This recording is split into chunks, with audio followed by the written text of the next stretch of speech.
Why was Mount Sinai called Sinai?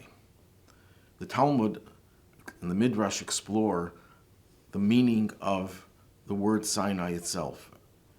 And they come up with similar but different interpretations based on the root of the word Sinai is very much the same as the word for hatred in Hebrew, Sinai. And they identify Mount Sinai with hatred. Very puzzling. In the Talmud, the idea of Sinai is that when the Torah was given on that mountain, it brought hatred of the world. In other words, as Rashi says, that it engendered a feeling of hatred to the world for not accepting the Torah. It means there's a world out there that is not receptive to the values of Torah. So Mount Sinai generates hatred to those entities that don't embrace the Torah. That's one version. The Midrash gives us a different version, equally troubling, that where did hatred of the Jews come from? It came from Mount Sinai. And the understanding of that is that when God chose the Jewish people at Mount Sinai and gave them the Torah, that generated feelings of jealousy and of hatred that the Jewish people are singled out as the chosen people, God's chosen people. But we have to understand, why would we choose a name for a mountain that expresses such a negative feeling of hatred? Shouldn't we focus more on the positive aspects of Mount Sinai, that it brought holiness to the world, it brought peace to the world, which is true. Yet the name of the mountain reflects a negative sentiment, true, negative to the world that is not receptive to Torah. But why would we want to call a mountain Mount Hatred?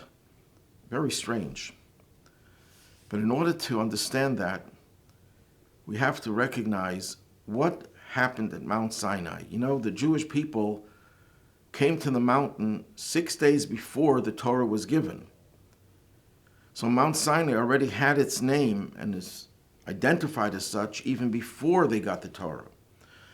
If you remember, when we recite the Haggadah, Passover night at the Seder, in the Dayenus, we say, if God had brought us close to Mount Sinai and not given us the Torah, Dayenu, that would have been sufficient. That would have been great. And the question is asked, what do you mean it would be great? If God brought us to a mountain and not given us the Torah, who cares? Who cares about standing in front of a mountain? Rabbi Levi Yitzchak of Barditchev, the great Hasidic master, answers and explains that when they came to Mount Sinai, our sages tell us, based on the grammatical anomaly where it uses the singular for the Jewish people encamping at Mount Sinai, and the reason why the Torah uses the singular is to tell us that when they came to Mount Sinai, they were under the impression, the influence, the impact of that mountain to the point where they became so united that they were like one person with one heart. They were, in an unprecedented way, the Jewish people experienced unity. That's what Mount Sinai represents, the unity that is engendered in a way that everyone felt as one. That's the essence of what happened at Mount Sinai. At Mount Sinai, God didn't just reveal knowledge to us. He revealed himself. He revealed his own exclusive existence. He's the one God that permeates everything. And the people, when you feel the unity of God, when you feel God's oneness, that there's no division, then that generates feelings of unity between your soul and your body, between your husband and wife, between one person and another. All the different forms of division and divisiveness and fragmentation disappear when a person is influenced by the notion of one God, because the one God instills within us a sense that we are also all one, and therefore there is no room for any division. That's what happened at Mount Sinai. So now we could understand that when you talk about the word Sinai, hostility, there are two types of hostility. There's one type of hostility that is ego-driven.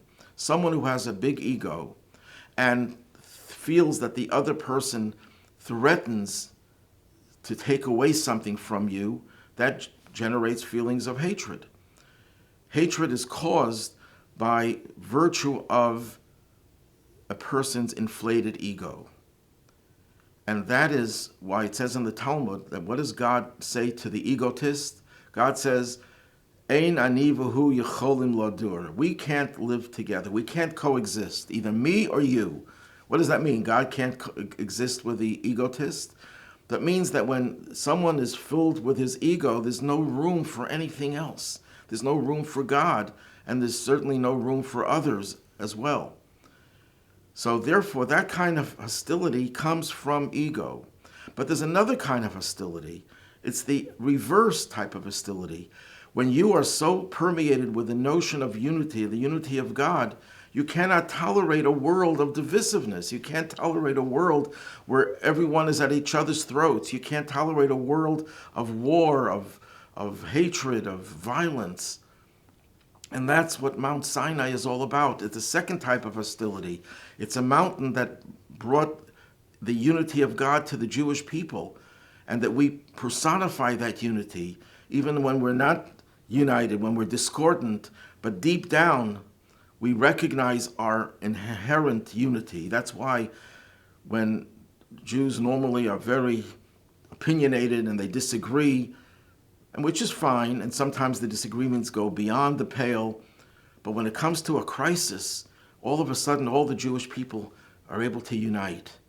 During the 6-Day War, I remember vividly how Jews of all stripes, of all backgrounds, religious, non-religious, when they realized that Israel was in danger of being destroyed, they coalesced. You saw an unprecedented unity, maybe a reflection of the unity that they experienced at Mount Sinai, because inherently that is the nature of every Jew, to be united with God, to express God's unity to the whole world, and thereby bring about unity between one person and another, one nation and another.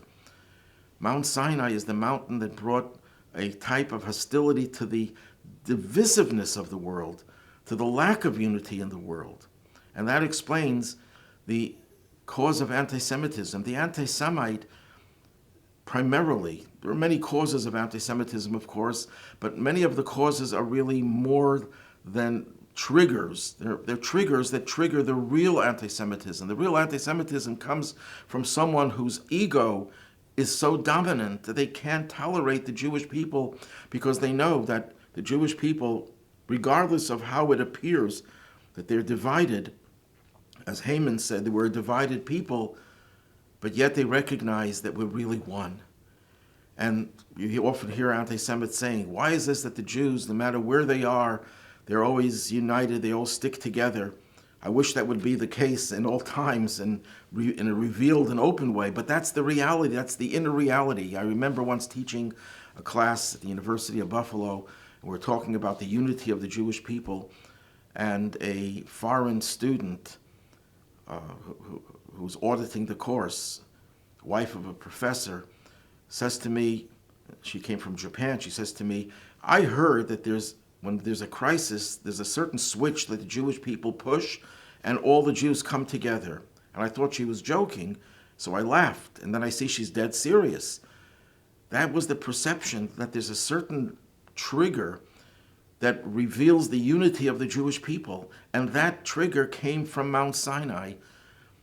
And the anti-Semite who can't stand unity, who can't stand God's unity, can't stand unity in the world, they bristle when they look at a Jew and they say, that Jew represents the antithesis of who I am, a man of division.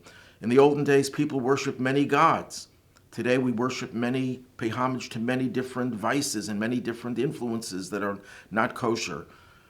And the Jew represents the antithesis of that, and therefore the anti-Semite can't stand the Jew. In the Messianic age, what will happen to change the world? God's unity will be so pervasive, it'll be revealed in such a way that the hatred will no longer be necessary. Hatred to the world will disappear because the world will become receptive to unity. Hatred of the Jewish people will no longer exist because the anti-Semites will either be vanquished or they will be rehabilitated to recognize that unity is a positive thing, and they themselves will bask in the unity and the oneness of God. In the traditional blessing that the Rebbe would always give, I like to conclude with the words, may you all experience a festival of Shavuos, b'simcha, with joy, ubepnimius, with inwardness. What does that mean, inwardness? That we should really appreciate the essence of Shavuos. It's not just celebrating a day in which we have the Torah knowledge, but it's a day in which we can plug into that unity, the unity of the past, of Mount Sinai experience, and the unity that will be revealed fully in the future imminently.